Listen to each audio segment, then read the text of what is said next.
ఓం నమో భగవతే శ్రీరమణాయ. శ్రీ రమణాశ్రమ లేఖలు స్మృతులు. రచన సూరి నాగమ్మ గారు. ఎచ్చమ్మ నిర్యాణం. మొన్న 27వ తేదీ గురువారం రాత్రి 2:30 గంటలకు మాతృ సమానురాలైన యచ్చమ్మగారు స్థూల శరీరం విడిచి శ్రీ రమణ చరణారవిందములయందు ఐక్యం అందింది.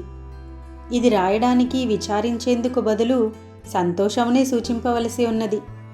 నేను ఆశ్రమం దగ్గరకు మకాం మార్చిన తరువాత ఆమె ఎప్పుడూ నిన్ను బిడ్డలాగా ప్రేమించాను, నన్ను కడుతేరుస్తావనుకున్నాను, నీవో దూరంగా వెళ్ళావు, ఇక చచ్చిన వెనుక సాగనంపటానికి వస్తావు, అంతే కదా అని కళ్ళ నిండా నీరు తెచ్చుకునేది.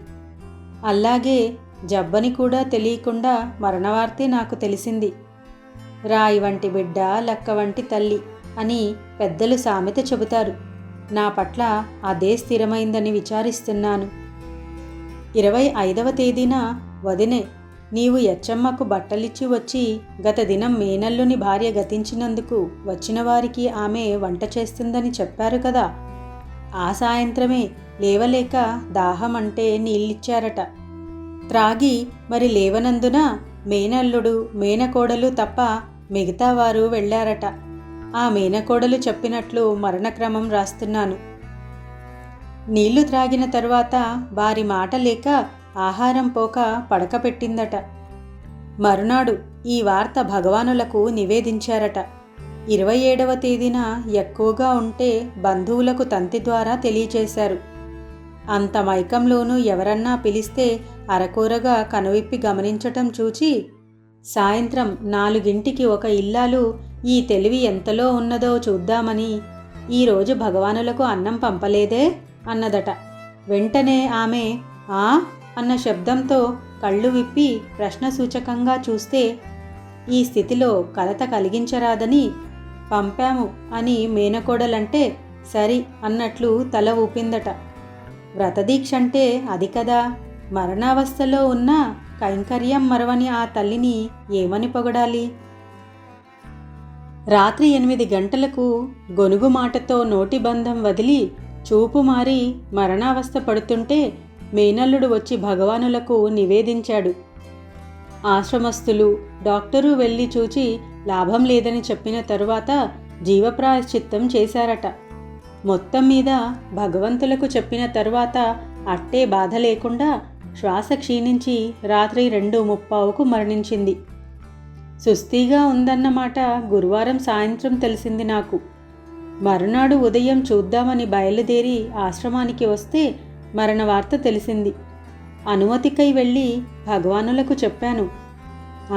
పోయిందా? అబ్బా, ఈ కష్టం నివృత్తి చేసుకొని ఎప్పుడు పోతుందా అని చూస్తున్నాను.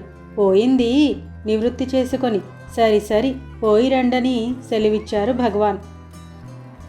కొందరు భక్తులతో కలిసి వెళ్ళాను. కాంతిహీనంగాని ముఖంతో ఉన్న ఆమెను చూడగానే దుఃఖం వచ్చింది. కొంచెం రాజస ప్రకృతే కావచ్చు, కానీ నేను ఒంటరిగా వచ్చిన మొదటి రోజుల్లో అండగా ఉండి కాపాడింది. ఆమె ఇష్టానికి వ్యతిరేకంగా బస మార్చిన ఇబ్బంది రోజుల్లో భగవానులతో పాటు నాకు అన్నం తెచ్చిపెట్టేది. లోగడ ఆమె నాకు నియమించిన ప్రకారం గంగా స్నానం చేయించి విభూది పూసి రుద్రాక్షమాల వేసి సాగనంపి వచ్చాను. బంధువులంతా దహనానికే నిశ్చయించారు. 2:30కు వచ్చి భగవానులకు నమస్కరిస్తే ఎలా పోయింది, ఏం చేశారు అని ప్రశ్నించారు. దహనమే నిశ్చయించారు. అస్థికలు వారి ఊళ్ళో సమాధి చేసి తులసి వేసి పూజించమని ఆమె అన్నట్లు బంధువులు చెప్పారు అని జవాబిచ్చాను. సరి అదే మంచిది, గణపతి శాస్త్రికి వాళ్లకు అలాగే చేశారు అన్నారు భగవాన్. నేను కూర్చున్న వెనక ఓదార్పుగా నాతో మళ్ళీ ఇలా అన్నారు భగవాన్. ఆమెకు నేను ఎన్నోసార్లు చెప్పి చూశాను, ఈ అన్నం కోసం ఎందుకిట్లా కష్టపడతావు వద్దని. ఓహో, స్వామికి పెట్టంది తిననని ఒకటే పట్టు. ఈరోజు కూడా పంపారు అన్నం, ఎందుకింకా వద్దన్నాను. ఇంకా ఆ మొదలియార్ ముసల్ది ఉంది అని అనేసరికి నాకు దుఃఖం వచ్చింది. ఏదైనా ఆ యచ్చమ్మ నాకు పెట్టినప్పుడు అది నేను తినకుంటే ఆమెకు కోపం వచ్చేది అన్నాను. అప్పటికే నా కళ్ళు నీళ్లతో నిండినవి. అవునవును అంటూ భగవాన్ ప్రసంగం మార్చారు. 38 ఏళ్ల నుంచి స్వామికి పెట్టకుండా తాను తిననన్న వ్రతదీక్షకు భగవానుని అనుగ్రహమే రక్షగా భగవదారాధన చేసిన ఒక భక్తురాలి ఇహజీవితం అంతరించింది.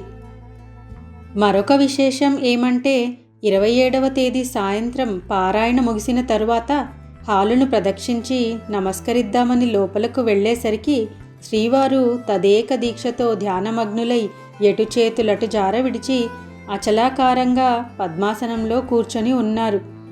ఉజ్వలమైన జ్యోతిద్వయమో అన్నట్లుగా కళ్ళు మిరుమిట్లు గొల్పుతూ అలౌకికమైన తేజఃపుంజమే ఆకృతి ధరించిందా అన్నట్లున్న ఆ మూర్తిని చూచి విభ్రాంతి చెందాను. పరికించి చూడాలనిపించింది, కానీ ఆ తీక్షణత సహించలేక నమస్కరించి మహాత్ములిట్లా ఉజ్వల స్వరూపం దాల్చడానికి కారణం ఉండకపోదని యోచిస్తూ ఇంటికి వచ్చాను. రాత్రి భోజనానంతరం ఇష్టాగోష్ఠి సమయం గడిచిన తరువాత కృష్ణభిక్షు ఒక స్నేహితునితో మన ఇంటికి వచ్చారు. విశేషమేమంటే భగవాన్ అన్యమనస్కులై ఉజ్వల రూపంతో సాయంత్రం మొదలు ఇప్పటి వరకు ఉన్నారని, దీనికేదో గొప్ప కారణం ఉంటుందని అన్నారు. ఏమా అనుకున్నాం. నిన్న యచ్చమ్మ మరణక్రమం వినటంలో మొన్న సాయంత్రం 5 గంటల నుంచి ఆమె మరణ వేదనలో పడిందని, 9 గంటలకు భగవానుల వద్ద నివేదించిన తరువాత బాధలన్నీ అణగి ప్రశాంతంగా జీవయాత్ర ముగించిందని చెప్పారు. ఆ సాయంత్రం భగవాన్ ఉజ్వలమూర్తిని ధరించటం ఈ భక్తురాలి భవపాశ విముక్తికే కాబోలునని మేమప్పుడనుకున్నాం. ఇక సెలవు. ఓం నమో భగవతే శ్రీరమణాయ.